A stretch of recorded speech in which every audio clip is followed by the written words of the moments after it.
일어나면이라는 제목으로 함께 은혜를 나누고자 합니다. 이제 사순절 네 번째 주일을 우리가 맞이하고 있습니다. 그리스도교에서 가장 중요한 절기 중에 하나가 사순절, 부활절, 성령 강림절, 물론 주님께서 오시는 성탄절도 아주 중요한 것이죠. 저와 여러분들이 이 사순절 기간 동안에 하나님께서 우리에게 원하시는 바가 무엇인가를 잘 깨달아서 우리가 살아갈 수 있기를 주의 이름으로 축복합니다. 오늘의 말씀의 내용은 이렇습니다. 예수님께서 율법학자들과 바리새인들이 예수님을 책잡으려고, 그래서 15장 앞반절에 보면 어떻게 되냐면 죄인과 밥을 먹는다, 죄인과 식사를 한다. 예수님은 그러니까 바리새인들과 율법학자들은 예수는 죄인들과 자꾸 논다, 그렇게 이야기를 자꾸 하니까 예수님이 이 비유를 드신 거예요.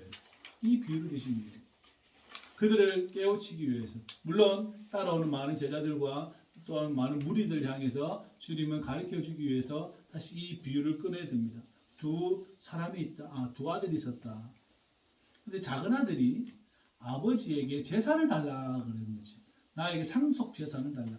상속 재산이라는 것은 아버지가 죽어야 받는 재산입니다. 그래서 큰 아들에게는 3분의 2, 작은 아들에게는 3분의 1이 주어지죠. 이 둘째가 아버지에게 상속 재산을 달라 그랬던 거지. 그리고 아버지가 그 상속 재산을 달라 그러니 재산을 또 고스란히 줍니다. 근데 이 아들은 그 재산을 다 모아가지고 이웃 나라로 가게 되었던 것이지. 돈도 있고 여러 가지 재산이 많으니 그 돈을 가지고 다 이제 써버렸습니다. 표현하기를 허랑방탕하여 다 써버렸다라고 이야기를 하고 있습니다. 그런데 그 나라의 흉년이 크게 된 거지. 그 나라에 곡식이 잘 열리지가 않고 여러 가지가 잘 안 되었습니다. 그러니까 배가 고프니까 어떻게 해야죠? 그 나라 사람에게 가가지고 내가 일을 좀 할 테니 나의 먹을 것을 좀 달라 그랬습니다. 그래서 그 사람에게 너는 그럼 돼지를 치어라. 돼지를 잘 키워라. 그 돼지를 치는 목자가 되어버린 거죠. 그리고 그 돼지가 먹는 쥐염 열매마저도 먹지 못하는 상황에 이르니까 이 둘째 아들이 어떤 생각을 하게 되냐면, 우리 아버지 집에는 이 풍족함을 누리는 품꾼들이 얼마나 많은가, 하인들이, 종들이 얼마나 많은가. 그런데 나는 여기서 배가 고파서 굶어 죽게 생겼구나 라고 생각을 하게 되는 거예요. 그래서 아니다, 내가 다시 돌아가서 아버지와 하나님께 죄를 지었다고 고백하고 나도 종으로 사는 게 낫지. 차라리 내가 우리 아버지 집에서 종으로 살고 여기서 굶어 죽느니 우리 아버지 집에서 종으로 사는 게 더 낫다. 돌아가야겠다 라는 마음을 먹고 돌아갑니다. 그런데 그 아들이 돌아오는 그 길에 아버지는 아들을 기다리고 있고, 그 아버지가 그 아들을 달려가서 목을 끌어안고 입을 맞춥니다. 그리고 종들에게 뭐라고 이야기하냐면, 살찐 송아지를 잡아라. 죽었던 내 아들이 돌아왔다. 잃었던 내 아들을 다시 찾았다. 이 아이에게 옷을 입혀라. 이 아이에게 제일 좋은 신발을 신겨라. 그리고 우리가 함께 먹고 마시고 즐기자 라고 할 때에 그 많은 종들과 함께 즐거워했다라는 겁니다. 그런데 큰아들이 집으로 오는 길 중에 근처에 오니 풍악 소리가 들리거든요. 왁자지껄하는 소리가 들립니다. 그러니까 종한테 물어봐요. 이게 무슨 소리냐? 그 종이 이렇게 말을 하는 거죠. 이 소리는 당신의 동생이 건강하게 돌아와서, 그래서 당신의 아버지께서 이런 연유로 지금 살찐 송아지를 잡고 지금 축제를 벌이고 있습니다. 잔치를 벌이고 있습니다. 라고 이야기하니까 이 아들이 마음에는 어떤 마음이 일어나냐면 화가 나는 거죠. 화가 나는 거예요. 그러니까 이 아이들이 들어가지 않으려고 합니다. 그러니까 아버지가 그러죠. 들어가자 그래요. 근데 큰아들이 그렇게 이야기합니다. 아버지, 당신의 이 둘째 이놈은 당신의 상속 재산을 가가지고 먼 나라에 가가지고 다 써버리고 돌아왔는데 나한테는 아버지 명도 어긴 일이었고 그 아버지의 그 말씀을 순종하며 살아왔고 이 일들을 다 하고 있는 저한테는 염소 새끼 한 마리 잡아주지 않고 내 친구들하고 먹고 마실 수 있는 시간도 주지 않았으면서 어떻게 해서 둘째 아들에게는 그렇게 사랑을 베푸십니까? 라는 거죠. 그리고 아버지가 한마디 하는 겁니다. 얘야, 너는 나와 함께 있지 않았냐? 너는 나와 함께 있지 않았냐? 그러니 내게 다 네 거다. 내 것이 다 네 것이다. 그러니까 들어가자. 이야기를 하고 있다라는 겁니다. 네 동생은 죽었다가 살아났지 않냐? 네 동생은 사실 잃어버렸다가 지금 찾은 게 아니냐? 그러니까 우리가 기뻐하는 것이 마땅하니 지금 함께 잔치를 참여하자라고 바리새인과 율법학자들에게 가르쳐 주는 거예요. 내가 지금 죄인과 먹고 마시는 이유가 여기 있다라는 거예요. 우리 예수님께서 내가 죄인들과 함께 먹고 마시는 이유가 여기 있다. 너희들도 들어오라는 거예요. 누구를 말하는 겁니까? 율법학자들과 바리새인들을 말하는 거예요. 너희들도 함께 와서 먹고 마시자라는 거예요. 그 이 말씀으로 너희들을 가르쳐주고 있다라는 겁니다. 새 삶을 얻은 것에 대한 기쁨을 함께 누리자라는 것이죠. 여러분, 오늘 이 둘째 아들의 비유는 엄청나게 많은 해석을 나갈 수 있고 엄청나게 많은 주석이 붙고 많은 이 비유로 쓰여진 것입니다만은 우리는 하나를 생각해야 합니다. 아들이 부모를 떠나는 것, 그러나 이 부모를 떠나는 것이 정상적인 방법으로 떠나지 않았다는 것을 우리는 자꾸 생각을 해보아야 합니다. 특별히 교회를 등지고 떠나는 것은 얼마나 우리에게 유익하지 않는가, 교회를 등지는 것이 얼마나 불행한 일인가 우리는 생각해 보아야 합니다. 또 하나는 내가 아버지를 등지고 떠나는 것이 얼마나 내 인생 가운데 큰 일이 벌어지는지를 우리는 생각해 보아야 합니다. 내 스스로가 걸어가는 거죠. 내 스스로가 그 어둠 속으로 걸어가는 것이고 내 스스로가 거룩하지 않은 곳에 가는 거죠. 그렇기 때문에 그 둘째 아들은 가장 거룩하지 않은 돼지를 치는 사람이 되어지게 되고 또한 아버지를 떠났기 때문에 이제는 모든 것을 잃어버려야 하는 상황 가운데에 놓여 있다라는 것입니다. 이 비유가 바로 그것을 오늘 우리에게 말씀해 주고 있다라는 것을 우리가 생각해 보아야 합니다. 자기 자신을 거룩하지 않은 것에 넘겨주는 것은 불행한 일입니다. 자기 자신을 의롭지 않은 곳에 내어주는 것은 불행한 일입니다. 자기 자신을 어둠 속으로 자꾸 밀어넣는 것은 불행한 일입니다. 내 자신을 어둠의 나라에 넘겨줄 이유가 무엇입니까? 여러분, 오늘 이 둘째 아들이 돌아왔을 때의 아버지의 모습은 종으로 대하는 것이 아니라 아들로 대합니다. 왜 그렇습니까? 아들이기 때문에 그렇습니다. 원래 아들이 가지고 있는 영광을 그대로 복원시켜줍니다. 그렇죠? 원래 아들이 가지고 있는 영광을 그대로 복원시켜줘요. 종이 될 수가 없어요. 아들은 아들이지 종이 될 수가 없습니다. 이 말은 무슨 말이냐면 여러분들은 빛의 자녀이지 어둠의 자녀가 될 수 없다는 사실을 계속해서 성경은 우리에게 말해주고 있다는 거예요. 여러분이 어둠 속에 걸어갔다가 다시 돌아온다고 해도 여러분은 어둠의 자녀가 아니라 빛의 자녀라는 사실을 꼭 기억할 수 있기를 주의 이름으로 부탁을 드립니다. 그러니 아버지를 떠나버렸으니 어떤 일들이 벌어집니까? 배고픔이 오는 거예요. 배고픔이 오는 거예요. 배고픈 고통이 시작되기 시작합니다. 이 배고픔의 고통은 무엇입니까? 하나님의 말씀으로 그 말씀이 채워지지 않은 배고픔이 가득하다라는 거예요. 내가 하나님을 떠나버렸으니 하나님의 그 말씀이 내한테 들어올 리가 만무하지. 그래서 우리 예수님은 하시는 말씀 중에 사람이 떡으로만 사는 게 아니다라고 계속해서 말씀하고 있다라는 거예요. 혹시요 저와 여러분들이 어둠 속에 가는 내 자신을 놓아버리지 않기를, 놓았다를 다시 돌아올 수 있기를 주의 이름으로 부탁을 드립니다. 마귀가 주는 영양분은 지엽 열매예요.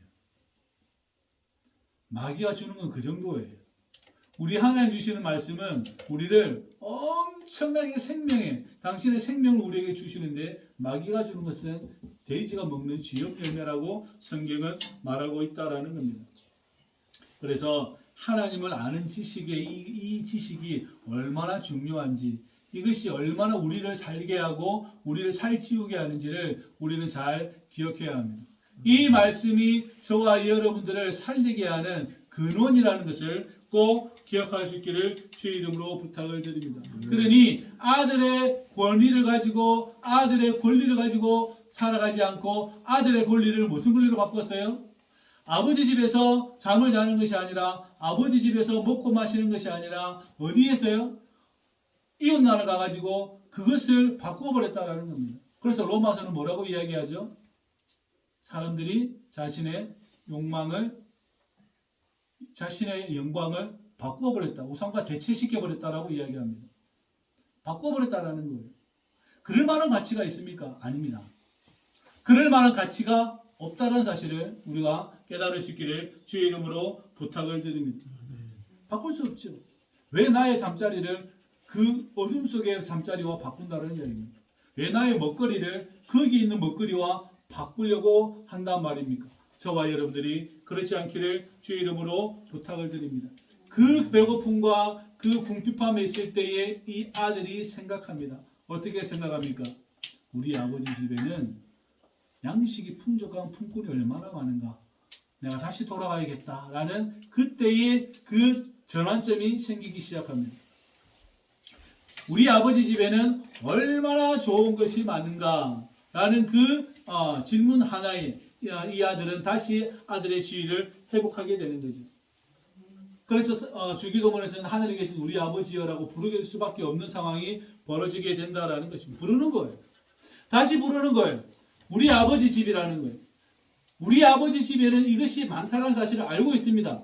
그죠? 알고 있다라는 거예요. 그래서 일어나서 돌이키는 거예요. 다시 아버지 집으로 돌아가겠다라는 거예요. 왜냐하면 거기 가서는 내가 굶어 죽지도 않을 뿐더러 나를 내가 여기서 가지고 있는 이 비참함을 내가 누리지 않을 것이라는 것을 알고 있다라는 거예요. 저와 여러분들이 하나의 인생의 또 다른 기회의 전환점이 올 수 있기를 바랍니다. 내가 지금 어디를 가 있든지 내가 하나님께서 주신 영광을 내가 내 스스로에게 잘 몰랐을 때 그것이 저와 여러분들이 다시 내가 우리 아버지 집으로 돌아가야겠다라는 그 믿음의 고백이 일어날 수 있기를 주의 이름으로 부탁을 드립니다. 자신의 영광의 크기를 알아야 해요. 우리 스스로에게 하나님 주신 영광의 크기를 알아야 합니다. 근데 그 영광의 크기가 무한이라서 측량할 수 없다는 것이 제일 큰 약점이죠.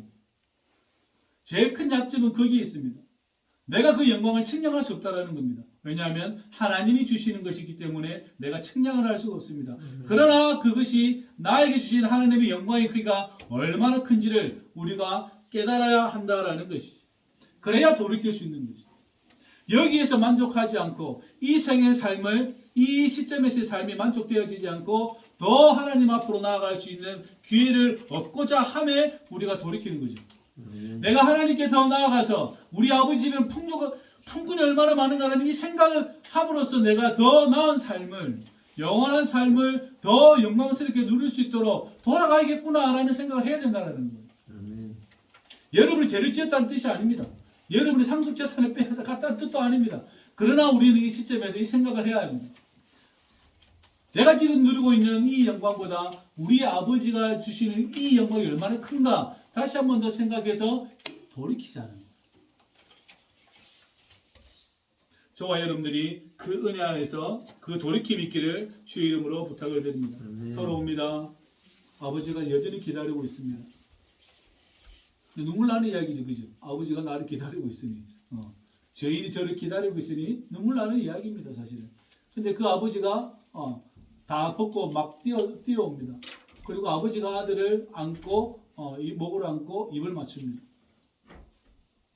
그리고 이 아들에게 다시 아들의 권위를 회복시켜 줍니다. 그리고 잔치를 벌입니다. 그리고 하는 말이 죽었다가 살아났다. 잃었다가 찾았다. 이렇게 이야기합니다.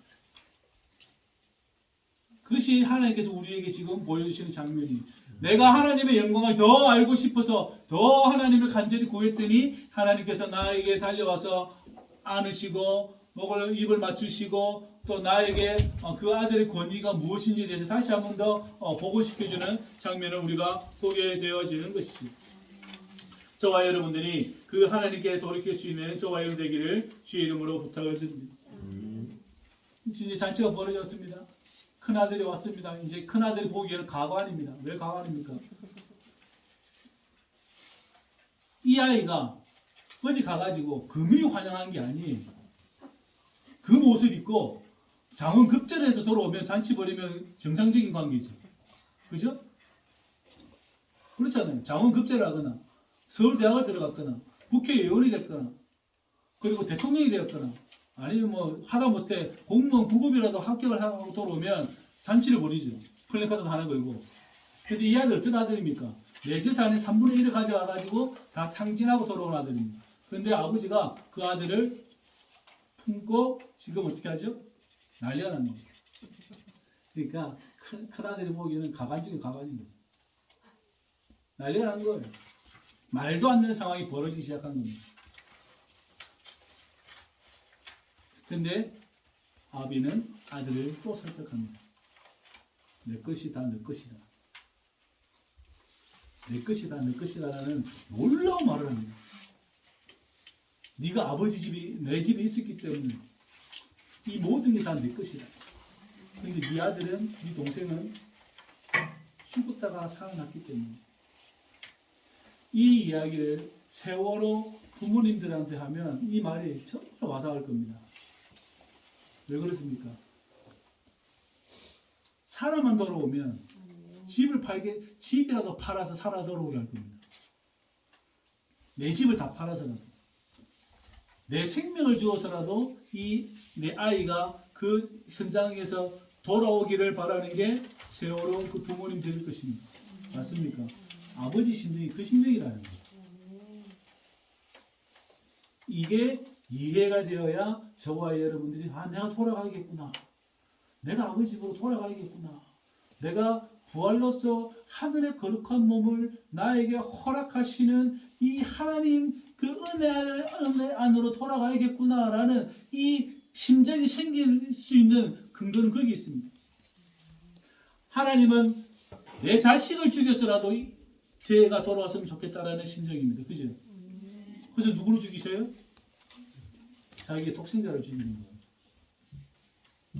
그래서 복음이 위대하다는 것은 여기 있습니다. 자기 자식을 죽여서 누가 돌아오길 바랍니까? 여러분이 돌아오길 바라는 거예요. 저를 돌아오길 원하는 거예요.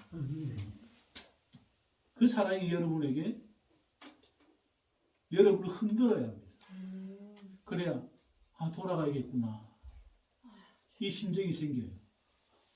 그죠? 이 심정이 생기는 거예요. 내가 돌아가야겠구나. 저와 여러분들이 이 은혜를 잊지 않기를 주의 이름으로 부탁을 드립니다. 왜 받아주셨죠? 자녀이기 때문에 받아줍니다. 자녀이기 때문에 받아줍니다. 그래서 옛 스승들은 어른들은 말하기를 형제들이여 덧없는 이 세상에 욕망의 포로가 되지 말고 우리 아버지께로 돌아갑시다. 이런 기도를 올려드리게 됐습니다. 우리의 본향은 에덴이지 않습니까? 에덴으로 돌아갑시다 라고 노래했습니다. 저와 여러분들이 무거운 멍에를 지지 말고 수고하고 무거운 짐진 자들아 다 내게 오라. 내가 너를 쉬게 하겠다라는 주님의 그 음성을 들을 수 있기를, 나의 멍에는 쉽고 가볍다라는 이 말씀을 다시 한번 깨달을 수 있기를 주의 이름으로 부탁을 드립니다. 아멘. 그래서 주님께서 원하시는, 주님께서 바라시는 아버지와 함께 먹고 마시고 즐거워하는 그 곳이 우리 자신이 될 수 있도록, 우리 가정이 될 수 있도록, 우리 교회가 될 수 있도록 돌아가야겠구나. 내가 살아 돌아오기를 바라는 그 주님의 그 심정이 저와 여러분들에게 큰 울림이 있기를 주의 이름으로 축복합니다. 아멘. 기도하시죠. 아버지 하나님, 우리에게 자비를 베풀어 오셔서 당신의 독생성자 예수 그리스도를 십자가를 못 박게 하시고 죽이심으로써 그 보혈을 통하여 우리가 정결케 되어지고 깨끗하게 되어져서 또한 우리 또한 그 부활에 참여할 수 있도록 은혜 베풀어 주시니 감사를 드리옵나이다. 다시 일어나 돌이켜 주님께 돌아갈 수 있도록 우리의 심령을 깨뜨려 주시옵고 흔들어 주옵소서. 예수님의 이름으로 기도하옵나이다. 아멘. 네.